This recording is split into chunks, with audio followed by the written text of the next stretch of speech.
करता कि वो भारत है या कोई और देश। हम उन पर उतना ही टैरिफ लगाने जा रहे हैं जितना वे हम पर लगाते हैं। जब पत्रकारों ने रेसिप्रोकल टैरिफ पर ट्रंप से पूछा तो उनका जवाब यही था। रेसिप्रोकल टैरिफ का मतलब है यदि कोई देश अमेरिका पर आयात शुल्क लगाता है तो अमेरिका भी उस देश से आने वाले उत्पादों पर उतना ही टैरिफ लगाएगा, न ज्यादा न कम। इसे प्रतिस्पर्धात्मक समानता कॉम्पिटिटिव पैरिटी के सिद्धांत पर आधारित माना जाएगा। इसका मुख्य उद्देश्य व्यापारिक संतुलन बनाना और घरेलू उद्योगों को सुरक्षा देना है।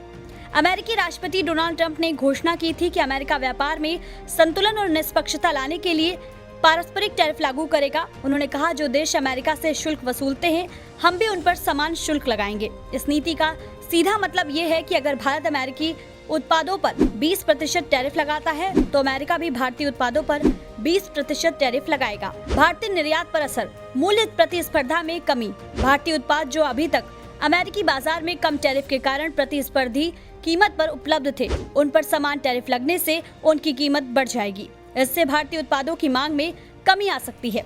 प्रमुख उद्योग प्रभावित होंगे, विशेष रूप से वस्त्र, रत्न और आभूषण, IT सेवाएं, फार्मास्यूटिकल और ऑटोमोबाइल्स पार्ट जैसे उद्योग प्रभावित हो सकते हैं क्योंकि ये भारतीय निर्यात का बड़ा हिस्सा है। व्यापार घाटे पर असर, भारत और अमेरिका के बीच वर्तमान में व्यापारिक असंतुलन है, जहां भारत अमेरिका को ज्यादा निर्यात करता है और कम आयात करता है। रेसिप्रोकल टैरिफ लागू होने से ये संतुलन और भी प्रभावित हो सकता है। अमेरिका भारतीय उत्पादों पर टैरिफ बढ़ाकर व्यापार घाटे को कम करने की कोशिश करेगा, जिससे भारतीय निर्यातकों को नुकसान हो सकता है।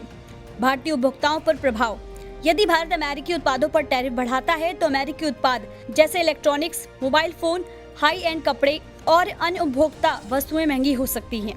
भारतीय उत्पादों पर टैरिफ बढ़ने से अमेरिकी बाजार में उनकी कीमत बढ़ेगी, जिससे वहां मांग में कमी आ सकती है। कूटनीतिक और व्यापारिक संबंधों पर असर, रेसिप्रोकल टैरिफ से भारत और अमेरिका के बीच व्यापारिक तनाव बढ़ सकता है। व्यापारिक विवादों को सुलझाने के लिए द्विपक्षीय वार्ता की आवश्यकता बढ़ेगी, जिससे कूटनीतिक संबंध प्रभावित हो सकते हैं। US इंडिया ट्रेड डील पर असर पड़ सकता है क्योंकि दोनों देशों को टैरिफ को लेकर नए सिरे से बातचीत करनी होगी।